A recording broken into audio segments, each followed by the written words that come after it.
Ahí va. Oye, como siempre, es un gusto y un placer estar con Soledad Castro, que nos podemos hablar de otras cosas que en realidad son las más importantes del mundo siempre. ¿Cómo estás, Sole? Bien, muy bien. Muchas gracias por la invitación. Un gusto verte tan bien y tan a término. Sí, tan embarazada. Y A término. tan embarazada.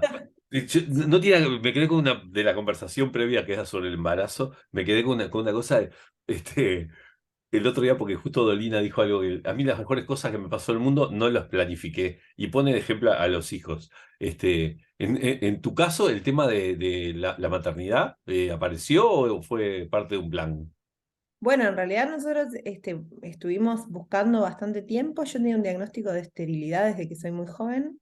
Ah, Pensé que mira. me tenía que hacer nunca quedé embarazada antes. Pensé que me tenía que hacer un tratamiento y cuando o sea, cuando finalmente salió el tratamiento, estuve toda la pandemia tratando de que saliera, decidí que no me iba a intervenir el cuerpo porque no estaba dispuesta a hacerlo, digamos. Claro.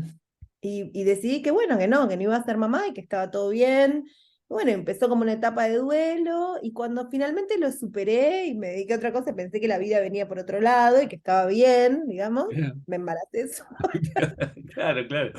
Es genial. O sea que de pronto, después de 10 años de pareja, me embaracé y bueno, dijimos, bueno, está, vino solita, se abrió camino, ¿viste? Como en Claro, Jurassic divino. Park, la vida se abre camino. Claro. Y, y bueno, y decidimos tenerla, así que acá, Es contentes. maravilloso. Estamos acá para hablar de literatura del barrio en la Biblioteca Popular Morosoli. Pocas Sí, veces en una frase se juntan todas las cosas que te gustan, o sea, el barrio, la literatura, y después un listado de nombres de autores como Mario Delgado Paraí, Mercedes Estramil, Marisa Silva, Gabriel Calderón, Mariano Olivera. Contanos un poco de qué se trata la literatura del barrio. bueno, Literatura del Barrio es una iniciativa que empezamos con la colección feminista Guyunusa, ¿Mm? que es una colección feminista que existe dentro de una editorial que se llama Sujetos Editores y que ya tenemos en la colección un catálogo de 4 libros publicados. El primero es el libro de Ana Laura Di Giorgi, Historia de un amor no correspondido, Feminismo e Izquierda en los 80. El segundo es una novela de ficción de Mariano Olivera que se llama Desplazamiento hacia el rojo. El tercero es la reedición de un libro del 90 de Lucy Garrido y Lilian Celiberti, que habla sobre los testimonios de Lilian en la cárcel como presa política, que se llama Mi habitación, mi celda, que es una reedición muy bonita, un libro muy importante. Y el cuarto es un libro mío de cuentos, que se llama Corazón Terraja, que lo sacamos hace poquito, que es el cuarto libro de la colección.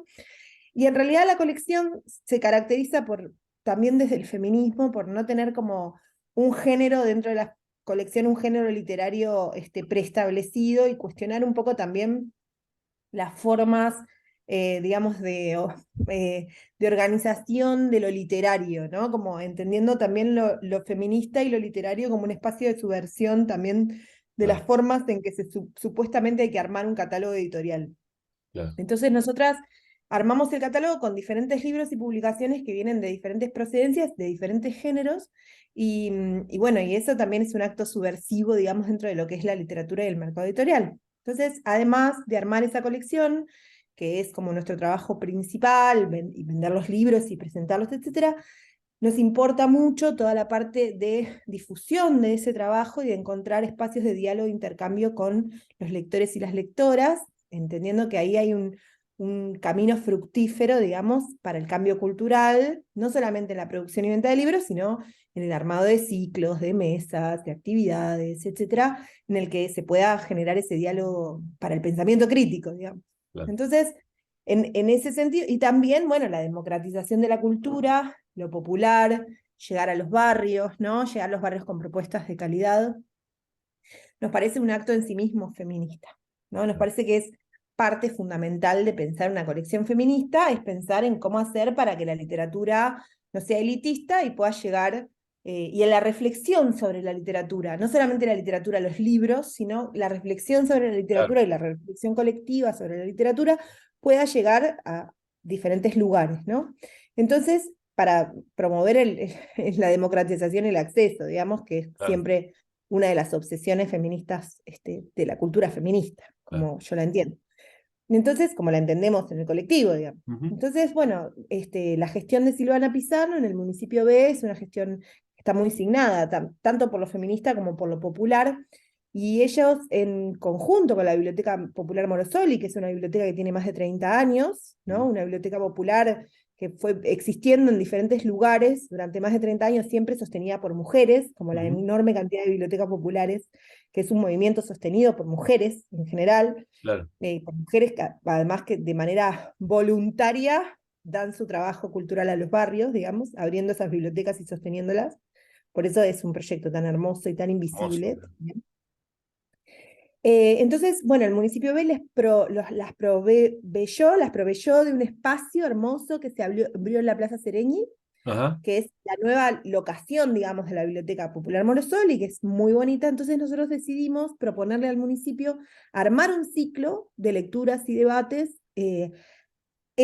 coorganizado entre la colección feminista, el municipio y la Biblioteca Morosoli.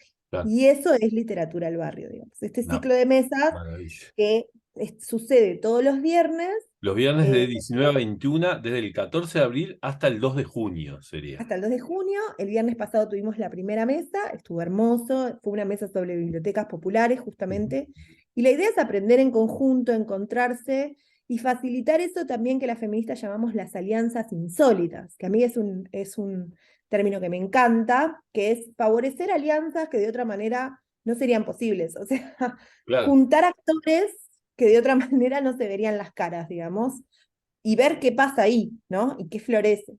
Y también hay algo también de mover y proponer actividades dentro de la biblioteca para apoyar el proyecto de la biblioteca, darle visibilidad y también que los actores del campo cultural conozcan el espacio de la biblioteca, sepan que existe.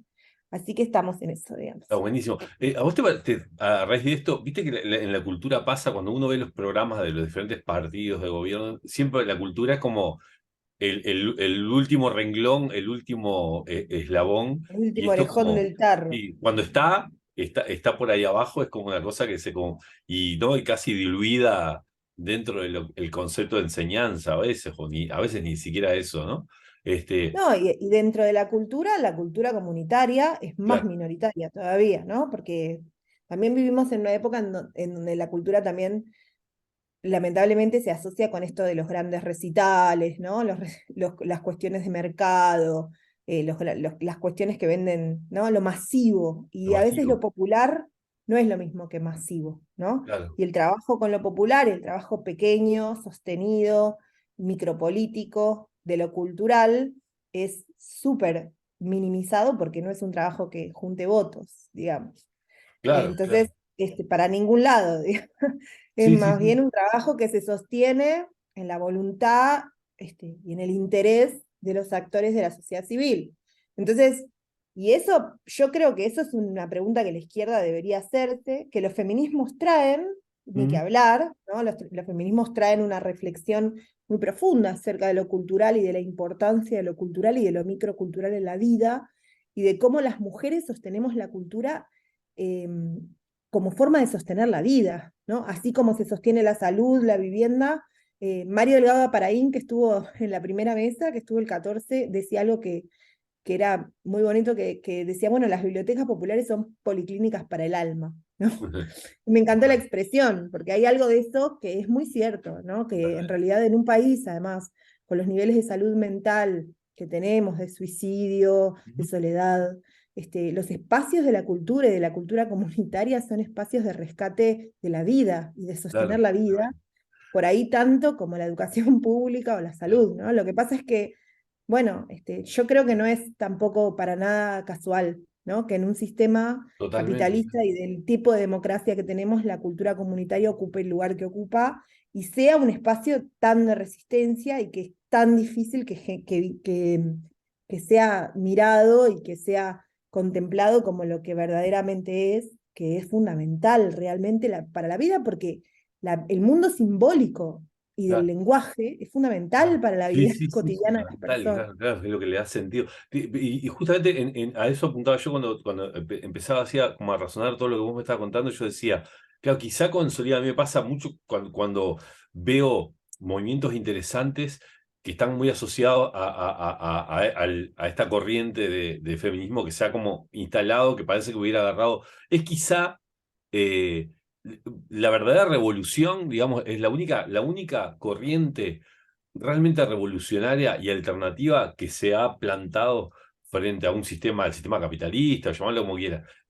¿Puede estar consolidándose el feminismo como eso o siempre lo estuvo? ¿Qué lectura haces? Capaz que es un poco histórico también. Este, Bueno, yo pienso que en realidad el feminismo viene haciendo una revolución, a mí me gusta llamarle la revolución silenciosa, ujú, ¿no?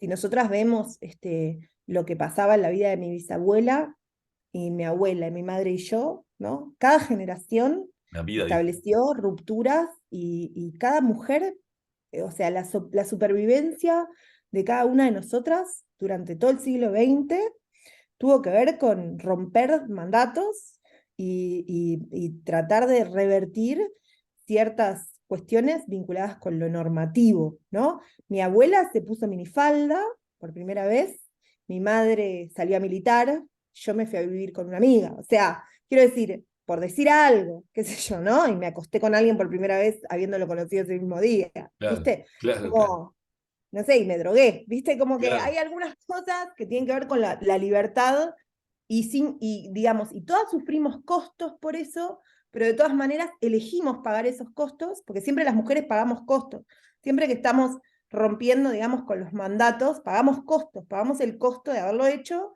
pero aún así, pagando esos costos, lo elegimos igual por nuestra libertad y la libertad de nuestras hijas y de las que venían después, ¿no?